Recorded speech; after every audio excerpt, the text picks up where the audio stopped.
Happy Halloween, everybody, and welcome to Every Movie Ever. I'm your host, Eric, and this is, of course, the show where we are trying to watch every movie ever made. Today, I am, of course, in this very realistic Halloween town to do that, and you might not even be watching this during Halloween, whatever. Point is, we're going to be talking about some scary movies today. We're going to start off with It. This is the new theatrical, big feature film version of It from Andy, I want to say Muschietti? It's something like that. He's the guy what directed Mama a few years back, which is a movie I liked a lot. Now, It is a property that I have a little bit of a complicated relationship with. I do not really care for the TV movie from the 80s that everybody loves so much. It just doesn't do it for me. But this summer I decided to get all excited and read the Stephen King novel, and I got about 2/3 of the way through what is, maybe even 3/4. I got pretty far into what's a super long book, and then a thing happened, or they alluded to a thing that was going to happen later toward the end of the book, and those of you who know what I'm talking about already know what I'm talking about, and I heard that that was going to happen, and I went, nope, no, I'm out. But it was something I was pretty confident would not be in the movie, and so I had a lot of hope that the movie, which focuses just on the part of the story set in the past about our group of characters as children coming into contact with a fear creature that takes the form of a clown to terrorize them, I felt like that would be a pretty good movie, and I was right. This was a terrific movie. I really liked it. It was pretty scary stuff, very well directed, very well performed. I really enjoyed all of the characters, they're called the Losers Club, these kids who are our main characters. They were all great. I liked them probably just as much as the kids in Stranger Things.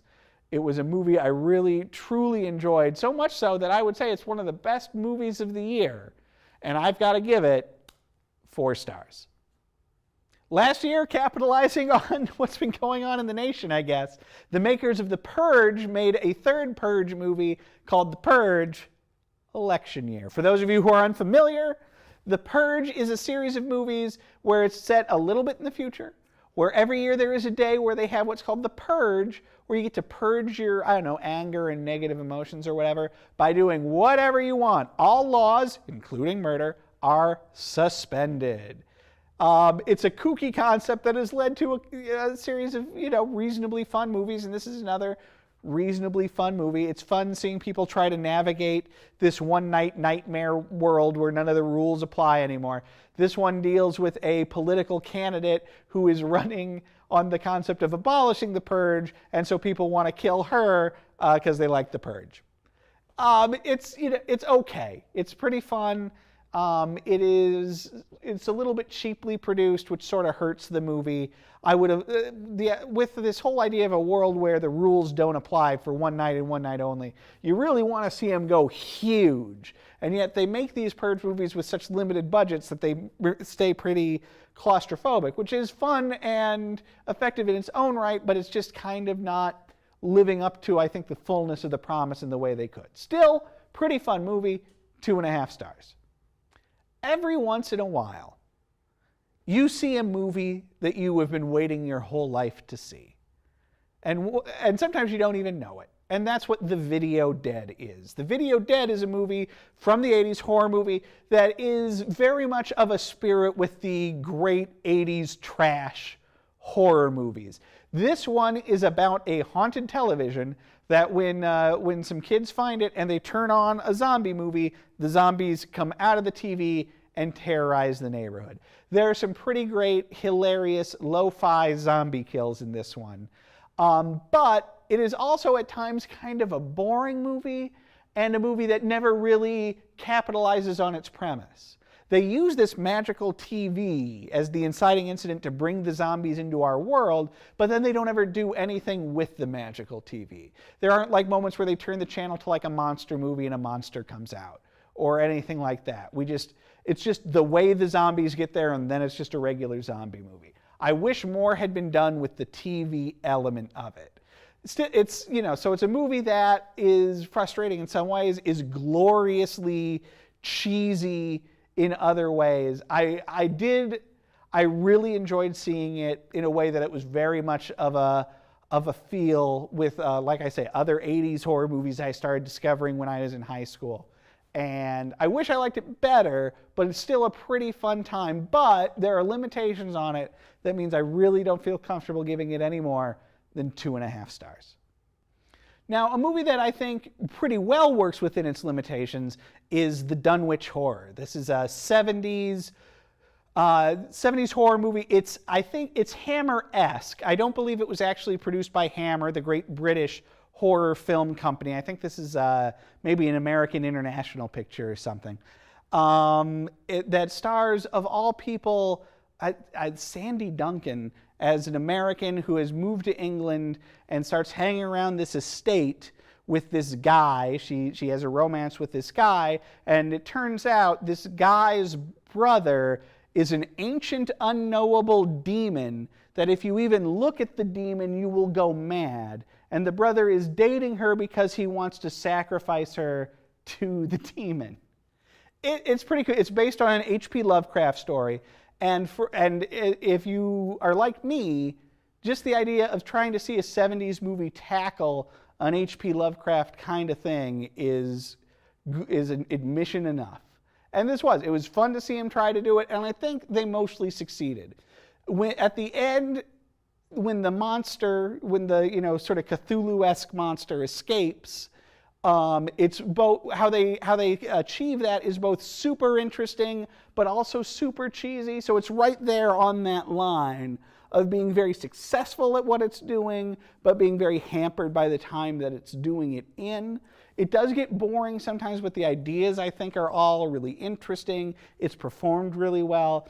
And that pure 70s aesthetic that, you can certainly do a movie set in the 70s, but it doesn't quite compare with one filmed then, really added to it for me. And that's why I've got to give this one 3 stars. Now, one movie that I've been meaning to see for a long time, just because I thought the poster looked fun, is Wishmaster. This is a 90s horror movie, and I'm not historically a big fan of 90s movies in general. I just don't care for the aesthetic very much, to be honest with you. But this is one where it's a Wes Craven produced movie about an evil genie. Now, I like a genie movie. I like anything with wishes. I think that's a good time. This genie is evil, and what he does is it's what you would expect. You wish for something, and then he turns your wish around to make it, terrifying, right? So like he's turning people, he's killing people in all sorts of weird ways using magic and stuff. The guy playing the genie, I can't remember his name right now. He hasn't played a lot of other things. He's great. He has a great voice. He's campy as all heck. And whether he's just looking like a human or in his full-on rubber genie makeup, he looks terrific and evil and scary. The main heroine of the movie, who needs to figure out how to put the genie back in an amulet, not a lamp, it's an amulet in this. She's pretty great. And what's a lot of fun is this movie is chock full of horror greats in small roles. Robert Englund is in it. He played Freddy as an art dealer. One of the guys that played Jason is Kane Hodder. He's a security guard. The guy that plays Reggie in the Phantasm movies is in it as a pharmacist. And Angus Scrimm, the tall man from the Phantasm, does like some great opening narration.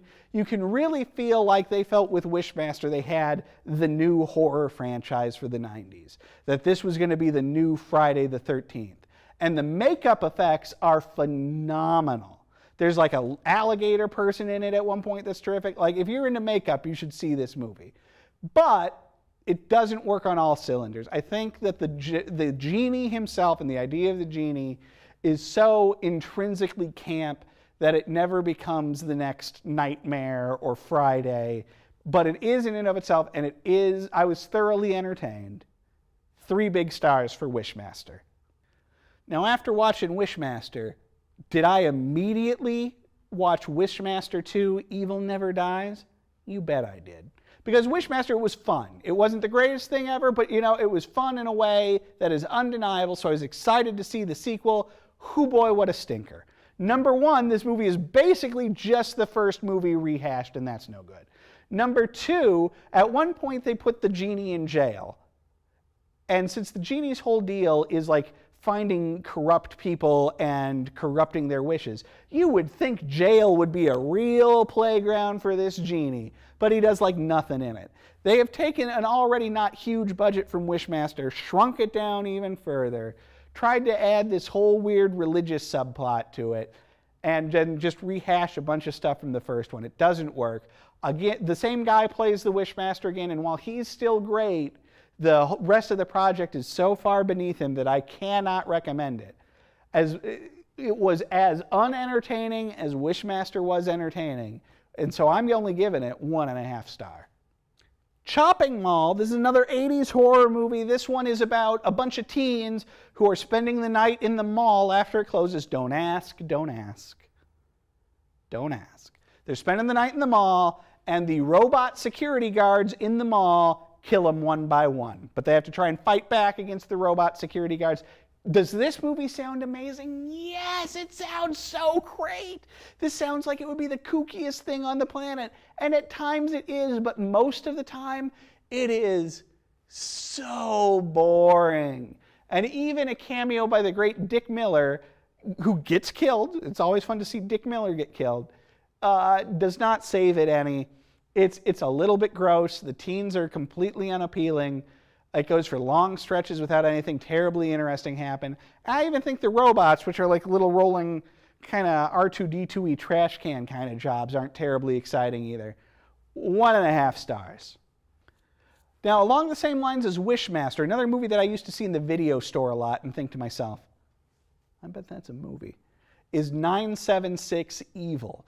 Now, this is a movie about an evil phone line where you call in, you dial 976 Evil, and then evil stuff happens to you, like demons and whatnot.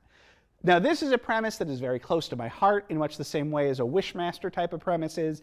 It sounds great. You call this number, and then, oh man, stuff happens to you. But confusingly, what ends up happening is one teen whose mom is a little overzealous. He calls the line, and then we watch him slowly turn into a demon, and he kills people. I want to see a bunch of people calling this phone line and a bunch of weird stuff happening to them.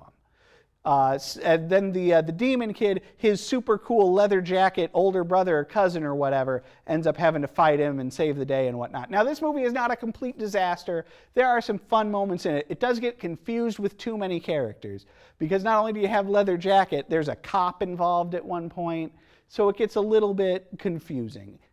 It is not a complete waste, but it is not the movie I dreamed it could be, and so I can only give it 2 stars. Now stay with me here. I know some of you are going to say this isn't a horror movie. That's fine. I'm going to talk about Over Her Dead Body. This is a movie that stars Paul Rudd. He is engaged to Ava Longoria. She dies and then comes back as a ghost to haunt him and his new girlfriend. Now, I'm sure you're wondering who plays the new girlfriend. I don't remember right now. It's somebody good. It's a pretty good actress. Oh, it's Lake Bell. It's Lake Bell. She's a good, funny actress.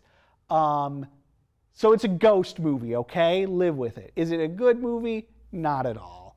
It's really stupid.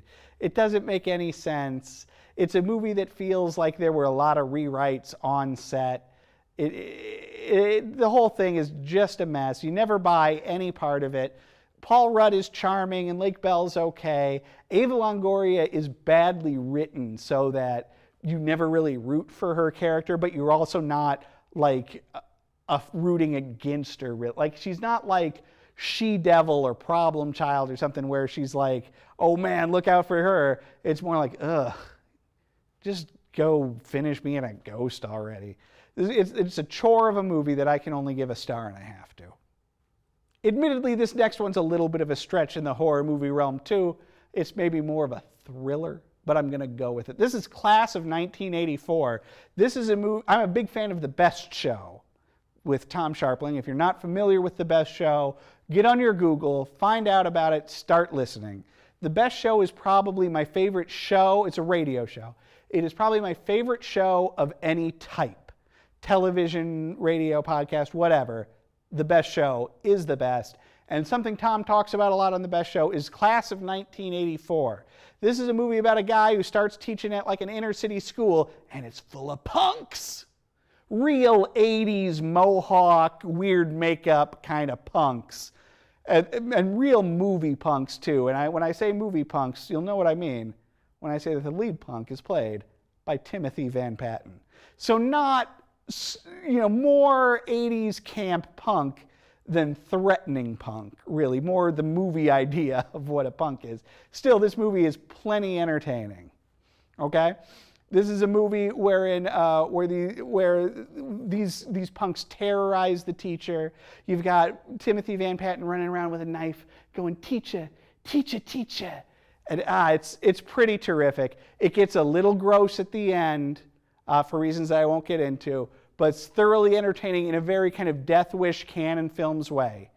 3.5 stars. Finally saw Killer Clowns from Outer Space, the 80s cult classic about killer clowns from outer space that come down and invade, and they wrap people up in cotton candy and they eat them, and looks cool, makeup's pretty cool, but honestly it left me cold. It didn't do it for me. I see the appeal, I do, but it left me kind of cold. I think partially because it was so episodic, because it was so much about the clowns messing with people, which for me got a little bit samey, that it just didn't do it for me. It's okay though, I liked it well enough. 2.5.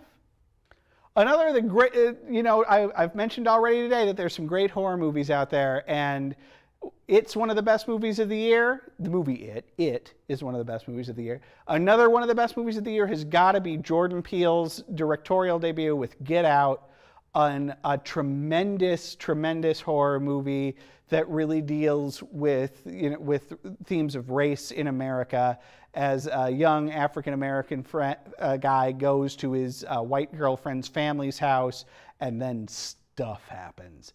It's a real mind-bender, really cool and thoughtful movie that also has some good, just creepy horror in it. It's a lot of really solid conspiracy stuff in it. It's a movie that the first time through will definitely have you scratching your head. I'm looking forward to watching it a second time now that I know what the twists are, to rewatch it all from the beginning with that in mind. Really terrific movie. 4 big stars. Another recent pleasant surprise, is Little Evil. I didn't even know this movie was coming out. It's a new movie from the guy who did Tucker and Dale versus Evil, and it's sort of a horror comedy in that regard. This time they're putting a spin on the Omen-style demon child kind of a movie, as Adam Scott gets married to Evangeline Lilly and finds out that maybe Evangeline Lilly's son is the devil, and he's got to deal with it. It deals with it in a lighthearted way. There is definitely a water park at one point. And you know what? It's a pretty fun movie. It's not a great movie, but there's some real fun stuff in it. Enough for sure to be worth 3 stars. Now, folks, if we're going to talk horror, let's talk about the king of horror trilogies. Let's talk about The Evil Dead. Coming right out of the late 70s, early 80s, the Sam Raimi original. Sam Raimi's first feature made on a shoestring budget, introducing the world to one of its great actors, the Chin himself, Bruce Campbell, in a story about some teenagers the prototypical cabin in the woods movie. Teenagers move into a cabin, forest is haunted, they get themselves killed. The original is a terrific movie. It's very raw and very much feels like a first feature, and it can be easy to watch it now and not realize the impact that it had on audiences and on the genre at the time. But it's a real solid horror movie in its own right, and you've got to give it at least 3.5 stars. Now, the one for me, the king for me, hail to the king, baby, has got to be The Evil Dead 2, Dead by Dawn. Now, there are some people who will tell you that Army of Darkness, which we'll be talking about next, is the better movie. Not for me. It's all about Evil Dead. This is the perfect movie synthesis of horror and humor for me. Bruce Campbell is back, this time as the lead of the movie. He's dealing with the aftermath of all of his friends being killed at the cabin, and now the evil has infected his hand. You know what that means, folks. He's got to cut that hand off. And does that mean that he and the hand have a Three Stooges style fight where the hand's scurrying around on the ground and like whacking him with plates and stuff? Yeah, it does. Does it also mean that my man Bruce gets to replace his detached hand with a chainsaw and then chainsaw some suckers? Yeah, it does. This is an all-timer for me. An absolute favorite. Cannot be beat. As far like, this is Sam Raimi putting all of his horror and all of his Three Stooges influence in a blender, going bananas, filling the screen with blood and gore and honest-to-God laughs. 5 stars. Now we close out the trilogy a few years later with actually a studio-produced Evil Dead movie. This one's Army of Darkness that finds Bruce. By the way, I've never said, he plays a character named Ash. Ash now finds himself stuck in the Middle Ages, and he has to fight a bunch of walking skeletons with an army of knights in a movie that has turned the comedy way up and the horror a bit down. I see why people like this one more. It's very funny. It's very entertaining. But for me, that the over-reliance on humor makes it not stand as tall as its brothers. Still a super fun movie that is immensely quotable, has a lot going for it. But I'm still only going to give it, please don't hit me, 3 stars. We've talked about a lot of pleasant surprises today, and another pleasant surprise was Curse of Chucky. This came out a couple years ago, the latest in the Child's Play Chucky Killer Doll franchise. I had heard about that there was one vaguely. The other day I'm on Netflix, and I see, oh, they've got that new Chucky movie on here. Did not realize it came out like 4 years ago now. But I was like, hey, I'll check it out. I hear, after a couple of campier installments where things got a little meta and kind of humorous, Chucky is back. This as a doll. It's about a family. The mom has just died because she got killed by Chucky, but all the same. The mom has just died, and that has left a young woman in a wheelchair, now alone in the house with her sister, and the sister wants to sell the house. So there's already some good family dynamic stuff going on in that. Add to the mix that somebody has mailed a Chucky doll to the house, and that it is the Chucky, and that he is there for some good old-fashioned, hey, you think I'm a doll, and now I'm going to stab you in the face kind of action. It's a movie, it really takes the whole Chucky formula back to its roots in a really satisfying way. It does have ties to the previous movies, but they're kept brief in such a way that enhances rather than distracts. I really liked this movie. I hate to say it, it is taking Chucky and putting him in the Alien formula where you're in a constricted space and then something's running around killing you. It's just this time, it's Chucky. And the movie is very wise about waiting with Chucky. In some of the other Chucky movies, he's a little too front and center. This one turns him back into a threat that can sometimes be in the shadows and that is using his doll body to lull you into a false sense of security. I enjoyed this movie, 3 stars. Imagine my delight then when just a couple of weeks ago, Netflix adds the very newest Chucky movie out this year, Cult of Chucky. Same people who gave us Curse of Chucky, they're back. This time the wheelchair lady who survived, sorry, spoilers, the previous movie, she's in an insane asylum. They're trying to cure her, and what does the idiot doctor do to try to cure her? He gets in a Chucky doll to be like, look, it's just a doll. Is it just a doll? No, it's Chucky, stupid. And in this one, Chucky, he's got a new trick. He has learned to possess multiple Chucky dolls. So at one point, you've got 3 different Chucky dolls running around killing people in this asylum. You've got that gal in the wheelchair back, and she was so great. I'm glad to have her. Incidentally, she is played by, I cannot remember her name, but she is Brad Dourif's daughter. Brad Dourif, of course, has been the voice of Chucky in all of the Chucky movies, so his daughter is playing the heroine. Now, in order to finish talking about this movie, I need to spoil it. So, if you are planning to sit down and watch yourself some Cult of Chucky in a little bit, stop the video, turn the channel right now. All right, those of you who've stayed around, here's the deal. So, you know, in these Chucky movies, the whole deal is Chucky's always he's a serial killer that has possessed a doll, and now he wants a human body back. So he's always trying to do his like magic voodoo spell to possess a human body. In this one, he does it. He possesses the lady in the wheelchair, which means we get to see Brad Dourif's daughter essentially playing Brad Dourif, and she's fantastic. As great as she was as the heroine, seeing her be Chucky, is amazing. It's so great. And then this movie actually ends with Chucky winning. He doesn't get kicked out of this girl's body. He escapes with Jennifer Tilly, and they're going to go off and murder some people.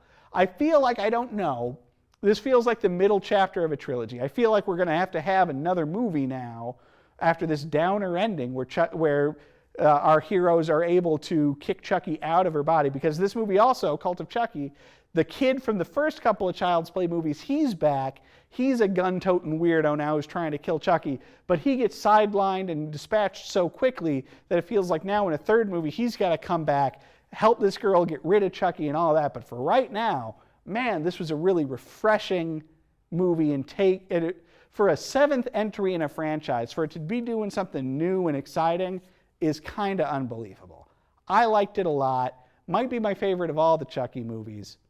3.5 stars. Well, that is it for this Shocktober Scaroween horror movie Fantastic Fest. Thanks for watching. We'll be back next time where we're trying to review every movie ever.